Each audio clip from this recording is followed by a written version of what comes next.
Hi viewers, welcome to మనం TV. ఈరోజు మనం గ్యాస్ట్రిక్ సమస్యలు నివారణ మార్గాలు ఏంటో తెలుసుకుందాం. సాధారణంగా అసలు గ్యాస్ట్రిక్ లక్షణం అంటే ఏంటి అనేది ముందుగా ఒక రెండు మాటల్లో తెలుసుకుందాం. గ్యాస్ట్రిక్ లక్షణాలు అంటే మనం తీసుకున్నటువంటి ఆహారం ఏదైతే ఉందో అది జీర్ణం అయ్యేందుకు మన శరీరంలో కొన్ని రకాల ఎంజైమ్స్ అలాగే కొన్ని రకాల ఆమ్లాలు హెల్ప్ అవుతూ ఉంటాయి. ముఖ్యంగా హైడ్రోక్లోరిక్ యాసిడ్ కొన్ని రకాల ఎంజైమ్స్ హెల్ప్ అవుతూ ఉంటాయి. ఇవి మనం తీసుకునే ఆహారాన్ని డైజెషన్కి అనేది సక్రమంగా అయ్యేందుకు దోహదపడతాయి. ఇప్పుడు ఈ ఆమ్ల పదార్థాలు మనం వేళకు భోజనం చేయకపోతే అంటే టైంకు ఫుడ్ తినకపోతే కడుపులో ఈ ఆమ్లాలు ఎక్కువగా ఉత్పత్తి అవుతాయి. అది అజీర్ణానికి దారితీస్తుంది. అదే గ్యాస్ట్రిక్ కంప్లైంట్కి దారితీస్తుంది. గ్యాస్ట్రిక్ కంప్లైంట్ అంటే ఏంటంటే తేన్పులు అధికంగా రావడం, ముఖ్యంగా గొంతు ఈ భాగంలో విపరీతంగా నొప్పి కానీ మంట కానీ అనిపించడం, నోట్లో పుల్లగా నీళ్లు ఊరుతున్నట్టుగా అనిపించడము, అది మంటగా అనిపించము, ఛాతీ అంతా కూడా డిస్కంఫర్ట్గా ఉండడము, ఈ లక్షణాలు అధికంగా కనిపిస్తాయి. దీన్ని జీఈఆర్డి అంటాము, గ్యాస్ట్రో ఈసోఫేజియల్ రిఫ్లెక్స్ డిజార్డర్ అనేటువంటి డిజార్డర్స్గా చెప్తాము. అలాగే ఈ లక్షణం ఉంది అంటే మనం చెయ్యకూడని పని ఏంటంటే భోజనం చేయగానే వెంటనే పడుకోవద్దండి. భోజనం చేసిన తర్వాత కనీసము ఒక అరగంట గ్యాప్ అన్న ఇవ్వాలి. ఈ అరగంట గ్యాప్లో ఒక 100 అడుగులు అన్న నడవాలి. అలా నడిచిన తర్వాత ఒక 20 నిమిషాల నుంచి అరగంట నడిచిన తర్వాత పడుకోవడం అనేది చాలా మంచిది.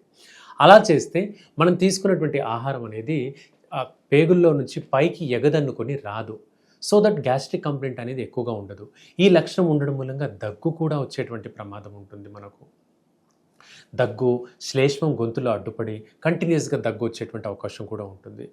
ఇది రాకుండా మనకు టైంకి తిన్న తర్వాత ఒక అరగంట గ్యాప్ ఇవ్వడం అనేది ముఖ్యంగా తెలుసుకోండి.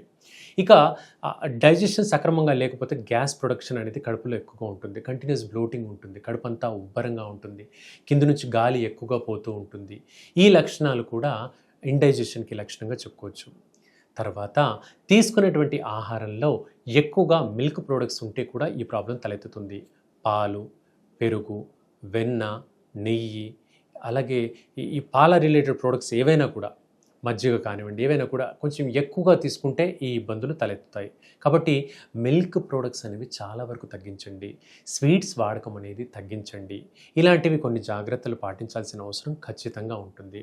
తర్వాత మీరు ఏవైనా మందులు వాడుతున్నట్లయితే బీపీకి కానీ షుగర్కి కానీ ఇతరత్ర మందులు వాడుతున్నట్లయితే ఆ మందులకు అనుకూలంగా దాన్ని న్యూట్రలైజ్ చేసేందుకు యాంటాసిడ్ మాత్ర డాక్టర్ గారు ఇస్తారు. ఆ యాంటాసిడ్ మాత్రను స్కిప్ చేయొద్దండి.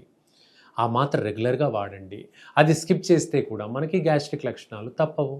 రెగ్యులర్గా గ్యాస్ట్రిక్ ఇబ్బందులు వస్తూనే ఉంటాయి. కాబట్టి మీకు డాక్టర్ గారి సలహా లేకుండా అవసరం లేదు అని అనుకోకుండా యాంటాసిడ్ మాత్ర అయితే రెగ్యులర్గా వాడుకోవడం అనేది అలవాటు చేసుకోండి. ఈ సమస్య బాగా తీవ్రంగా ఉంటుంది అన్నప్పుడు రెగ్యులర్గా మెడిసిన్స్ వాడుకోవడంతో పాటు హోమ్ రెమెడీస్లో మనకు సొరకాయ అనేది చాలా హెల్ప్ఫుల్గా ఉంటుంది. ఈ సొరకాయను మనం కూరలో చేసుకున్నా కూడా, లేదా రసంలాగా జ్యూస్ లాగా చేసుకుని తాగినా, లేదా పచ్చిగా ఉండేటువంటి సొరకాయను కొంత తిన్నా, కొన్ని ముక్కలుగా చేసుకొని తిన్నా కూడా గ్యాస్ట్రిక్ కంప్లైంట్ అనేది చాలా వరకు తగ్గుతుంది. ఇక వీటన్నిటికీ ట్రిగరింగ్ ఫ్యాక్టర్ ఏంటి అంటే స్మోకింగ్ కానీ ఆల్కహాల్ కానీ చేసేటువంటి వ్యక్తుల్లో గ్యాస్ట్రిక్ కంప్లైంట్ అనేది బాగా మొండిగా ఎక్కువగా అవుతుంది. కాబట్టి ఈ అలవాట్లు కానీ మీకు ఉన్నట్లయితే వాటికి దూరంగా ఉండండి. చిన్నగా వాటిని తగ్గిస్తూ వెళ్ళండి. తద్వారా మన గ్యాస్ట్రిక్ లక్షణం మన చేతుల్లో ఉంటుంది. దీన్ని అశ్రద్ధ చేస్తే గ్యాస్ట్రిక్ అల్సర్స్ తలెత్తుతాయండి. అల్సర్స్ ముదిరితే క్యాన్సర్ కూడా వచ్చేటువంటి ప్రమాదం ఉంటుంది.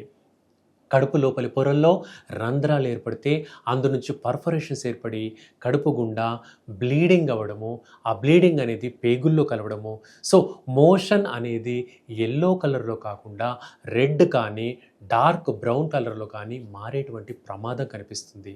కాబట్టి ఎట్టి పరిస్థితుల్లో కూడా ఈ మసాలా ఇంటేక్ని తగ్గించండి, ఆల్కహాల్ స్మోకింగ్కి దూరంగా ఉండండి.